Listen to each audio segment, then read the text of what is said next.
It's April 4th, 1922. In the middle of a quiet Bavarian forest, a shocking scene unfolds at the Hinterkaifeck farmstead. 4 bodies, dragged into the barn and hidden under straw. 2 more found inside the house, one a maid, the other a child. The air is still, but beneath the silence, something deeply unsettling lingers. The livestock have been cared for, the fireplace still warm. Someone has been living here, comfortably, even after the slaughter. Who would linger at such a haunted place, acting as if nothing had happened? And why did no one notice until days later? To find answers, we must step back in time. The farmstead, built in 1863, sits isolated, about 500 meters from the nearest village, Grobern. For decades it housed the Gruber family. Andreas Gruber, 63, his wife Cecilia, 72, their widowed daughter Victoria Gabriel, 35, and her 2 children, little Cecilia, aged 7, and Joseph, not yet 3. The family lived a quiet, self-sufficient life. They kept to themselves. Neighbors seldom visited. Their only connection to the outside world was the occasional trip to market, or when needed, a new hired hand. On the afternoon of March 31st, 1922, Maria Baumgartner arrived at Hinterkaifeck. She was the new maid, and this was her first day. Her sister, who brought her to the farm, would become the last person to see the family alive. For most, the Grubers' seclusion was ordinary. But behind closed doors, there were secrets, tensions, warning signs that something terrible was about to happen. And by the time neighbors came looking, it was already too late. The Gruber family, isolation and fractures. At first glance, Hinterkaifeck appeared to be an ordinary rural homestead. The family seemed self-reliant and hard-working, living off the land in the seclusion of the Bavarian woods. But if you looked closer, cracks began to show. Cracks that, over time, would deepen into real danger. Andreas Gruber, the patriarch, was known for his stern temperament. His wife, Cecilia, kept mostly to herself. Their daughter, Victoria, recently widowed, lived with her 2 young children under her parents' roof. The family's existence was almost entirely cut off from the outside world. Their farm sat more than 500 meters from the nearest neighbor, close enough to hear a distant shout, but far enough that cries for help could be lost to the wind. There were signs that something was wrong. Rumors whispered through Grobern. Lost keys, locks mysteriously tampered with, a cow found unfastened in the barn. Victoria, for her part, had spoken of hearing footsteps in the attic at night, footsteps no one else seemed to hear.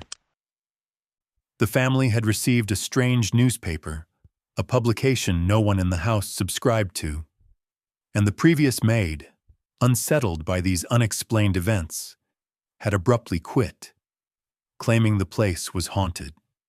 Still, Andreas Gruber chose not to call the police. He told his neighbors about the odd occurrences, but dismissed the dangers as trifling or beneath notice. Was it pride? Or did he fear what outside scrutiny might uncover within his own family? In the days leading up to the tragedy, these warnings would only grow louder. Yet the Grubers pressed on, tending their fields and animals, trying to ignore the unease that had begun to creep into their daily lives. But the sense of dread was growing. Something was coming, and Hinterkaifeck was unprepared for the storm about to break. The night of the crime. A timeline unfolds. March 31st, 1922. The day passed in routine for the Gruber family, at least on the surface. That afternoon, Maria Baumgartner arrived to begin her new job as the household maid. Her sister escorted her to the farm and unknowingly became the last person outside the family to see them alive. That night, something, or someone, entered Hinterkaifeck and shattered its fragile peace. forensic investigation would later suggest a grim sequence of events. In the late evening, 4 family members, Victoria, her daughter little Kazilia, her father Andreas, and her mother Kazilia, were each lured or forced, one by one, out to the barn. There, they were attacked and killed with a mattock, a heavy, bladed farming tool. The brutality didn't end there. The killer then entered the house, making his way to the maid's room. Maria Baumgartner, who had barely settled into her new surroundings, was struck down in her bed. Lastly, 2-year-old Joseph was killed in his crib, the final victim in a night of silent horror. The timeline that followed only deepened the mystery. For days, no one saw the Gruber family. Little Kazilia, usually present in class, was suddenly absent from school. Concerned neighbors grew restless. On April 4th, a mechanic named Albert Hoffner visited the farm to repair a machine, but found no one to greet him. Later that day, a group of neighbors, led by Lorenz Schlittenbauer, entered the property and uncovered the gruesome truth. But the scene that greeted them was strangely tidy. The animals had been fed. The fire had been recently lit. It was as if the killer had stayed on the property, carrying on as if nothing had happened, right in the midst of the aftermath. Who would do such a thing? And what did it mean about the killer's connection to the family? The investigation. Unraveling the enigma, April 4th, 1922. By evening, Hinterkaifeck was swarming with townspeople and investigators. But curiosity got the better of caution. Many villagers, gripped by morbid fascination, trampled through the scene before police could properly secure it. With every step, precious evidence was lost, memories blurred, and the truth slipped further from reach. Witness accounts began to emerge. 2 coffee salesmen recalled passing by the farm on April the 1st, yet seeing no one.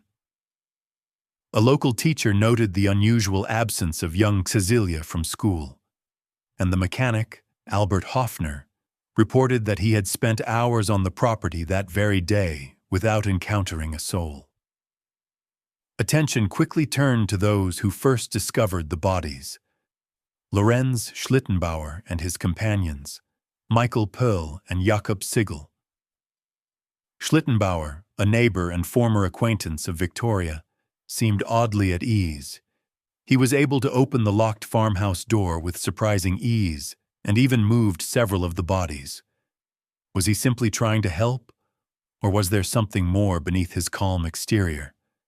Suspicion began to grow, but nothing concrete would ever tie him to the murders.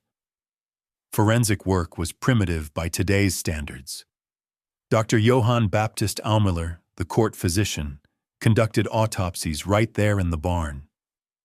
The victims' skulls, bearing deep, distinctive wounds, were sent to Munich for further study, only to be lost in the chaos of World War II. Fingerprint technology was in its infancy, and little usable evidence could be found. Yet, there were haunting clues that suggested the killer's lingering presence. Cows had been milked, animals fed, fresh bread and meat had vanished from the kitchen. Whoever had committed these horrific acts had stayed for days, living among the very signs of his crime. As the house was dismantled a year later, a chilling discovery. The murder weapon, a mattock, hidden in the attic, its blade bearing a telltale bolt matching the shape of wounds on the skulls. Even so, the case remained mired in uncertainty. With every new clue came new questions. Had the killer known the family? And why, in the wake of such horror, did he choose to remain on the farm as if nothing had changed? Theories and suspects, searching for a motive. As investigators pieced together what little evidence remained, one question overshadowed all others. Why? If this was a robbery, why was so much money left untouched? Banknotes, valuables, and even gold coins remained undisturbed throughout the house. This was not the work of a desperate thief, but someone with another purpose, perhaps revenge, or a personal vendetta hidden deep in the shadows of Hinterkaifeck. Suspicion settled on those closest to the family. The name that surfaced again and again was Lorenz Schlittenbauer, the neighbor who had led the group that found the bodies. Schlittenbauer's history with the Grubers was complicated. He had once been romantically involved with Victoria and was rumored to be the father of little Joseph. Whispers in the village grew louder. Could jealousy, resentment, or a fight over inheritance have driven him to murder? Yet for all the suspicion, no direct evidence tied Schlittenbauer to the crime. He was questioned many times, faced lawsuits for defamation, and lived under a cloud of doubt. But the law could never pin anything on him. Others in the area, old rivals, itinerant workers, and even Victoria's deceased husband, Carl Gabriel, were scrutinized. Some speculated that Gabriel had faked his death in World War I and returned for revenge, but no credible evidence ever surfaced. Other suspects, such as Josef Bertel or various farmhands and locals, were gradually ruled out. Their alibis held, and there was nothing linking them to the scene. In the end, the deeper the police probed, the more the case resembled a hall of mirrors. Every theory reflecting suspicion, but none revealing the true killer. As time passed, the lack of answers only fueled the legend. Was it a crime of passion, an act of madness, or something even darker, a secret the Grubers took to their graves? At Hinterkaifeck, every answer seemed to raise new questions, and the shadow of doubt grew ever longer. The turning point, evidence, and dead ends a year after the murders, as workers began dismantling the old farmstead in 1923, a crucial piece of evidence came to light. Hidden in the dusty attic, they discovered a mattock, the very tool used in the crime. Its blade was marked by a protruding screw, a detail that matched perfectly with the wounds found on the victims' skulls. This was the murder weapon, concealed just above the place where life at Hinterkaifeck had been so violently cut short. But the revelation raised new questions. How did the killer have the time and composure to hide it so well? Was he intimately familiar with the house, or even part of the family's world? Investigators' attention shifted. The methodical nature of the killings and the behavior afterward, staying on the property, feeding the animals, even using the family's kitchen, suggested a level of comfort and knowledge that a random intruder would likely lack. Was this an act of calculated revenge by someone close? Or could it have been a crime motivated by twisted affection? Years turned into decades, but the search for answers never stopped. In 2007, nearly a century after the tragedy, the case was re-examined by the Fürstenfeldbruck Police Academy as part of a cold case project. Using modern investigative techniques, the team painstakingly reviewed old files, interviewed descendants, and attempted to reconstruct the events of that night. But even with new eyes and fresh perspectives, the case defied resolution. The original evidence had long since vanished, lost to time, mishandling, and the chaos of war. In the end, the investigators could do little more than confirm what had already become clear. The Hinterkaifeck murders would remain unsolved. No single theory could be definitively proven. The killer's identity slipped into legend, a phantom haunting the foggy forests of Bavaria. No verdict. The unsolved case and its aftermath. Despite years of rumors, suspicion, and failed leads, justice never came to Hinterkaifeck. No one was ever charged. The official investigation dragged on for decades, with the case file remaining open until 1955, over 30 years after the murders. Even as late as 1986, Officials questioned surviving witnesses and revisited old statements, searching for something, anything, that might have been missed. But the trail was cold, the evidence long gone, and the people involved had either died or disappeared into the tides of history. In the absence of a trial, the community turned inward. Fear and suspicion lingered in the air, neighbors wary of one another. For many in Groburn and the surrounding villages, the mystery was more than just an unsolved crime. It was a wound that refused to heal. Children were warned not to wander the woods alone. Farmers locked their doors at night, haunted by the knowledge that whoever had committed such an atrocity might still be out there, hidden in plain sight. The farm itself became a symbol of the community's trauma. In 1923, just a year after the killings, Hinterkaifeck was demolished. The fields grew wild, reclaiming the land where so many lives had been lost. For decades, a simple memorial marked the site, drawing visitors and armchair detectives from across Germany and beyond. In August 2022, the old monument was quietly removed. Too many tourists, too much unwanted attention. But the legend of Hinterkaifeck endures. Today, a new memorial stands not far from where the farmhouse once lay, inaugurated on March 31, 2025. The story has inspired novels, documentaries, and podcasts, each searching for answers where the official record falls silent. But the truth remains just out of reach, a chilling reminder that sometimes justice is never found. Legacy and lessons. Echoes from Hinterkaifeck. Hinterkaifeck is more than a cold case. It's a haunting chapter in criminal history, a mystery that refuses to die. The destruction of the farm in 1923 erased the physical site, but the story survived, spreading through word of mouth, true crime novels, films, and investigative podcasts. For nearly a century, the tragedy has gripped the public imagination, not only in Germany, but worldwide. What remains is not just the chilling violence of the act itself, but the cautionary lessons it left behind. The investigation revealed fatal gaps in both community awareness and police procedure. Early warning signs, a missing key, tampered locks, strange noises, and the departure of a frightened maid were all downplayed or dismissed. Andreas Gruber told his neighbors about these events, yet nobody alerted the authorities.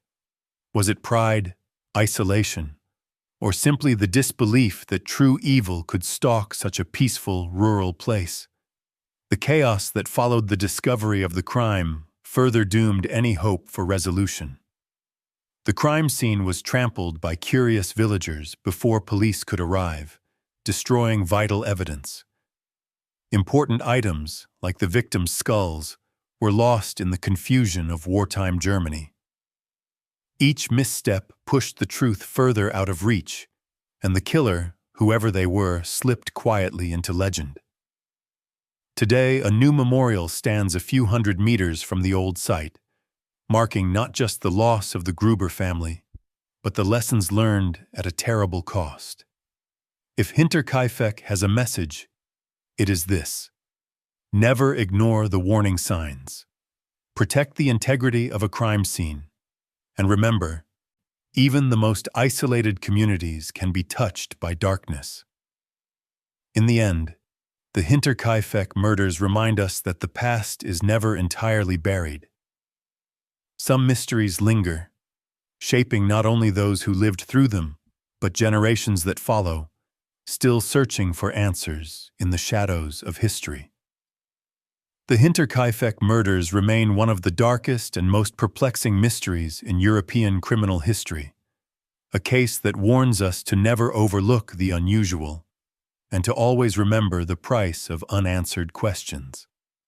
If you found this story compelling, don't forget to like, share, and subscribe to our channel for more chilling true crime mysteries.